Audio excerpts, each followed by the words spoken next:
Hey guys, this is Comic Uno, and today I'm doing a review for The Loud House. So let's start talking about this episode.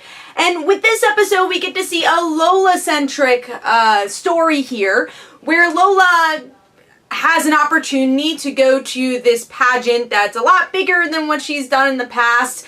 And she thinks that she's going to do well because she's won all the pageants before in her hometown. But then she realizes she might lose, and she gets nervous, and she tries to pretend to be sick. But Lori is along for the ride, and she tries to help out her sister. Even though she doesn't understand the world of pageants, she tries to compare it to something that she does know.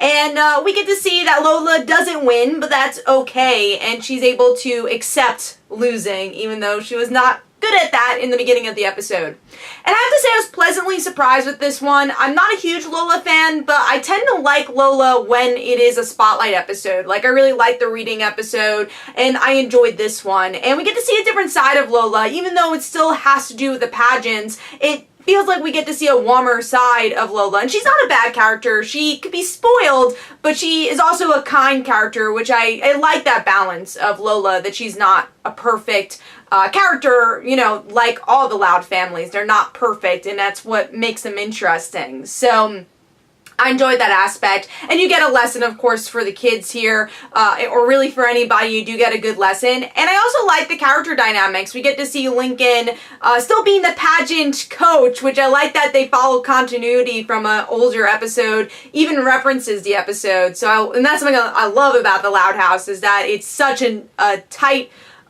story narrative that you do get to see references from other episodes. Even though it's an all-ages show, they do trust their audience to remember those episodes. And then also just seeing a dynamic that we really don't get to see solo very often, and that's between Lola and Lori. Honestly, most of the time if you get a Lori episode interacting with one of the other sisters, it's usually Lenny or it's with Lincoln. So it was cool to see this dynamic where it's just them in this episode, and I really liked it, and I hope we get to see more of those episodes where we get to see characters that don't interact with each other as often.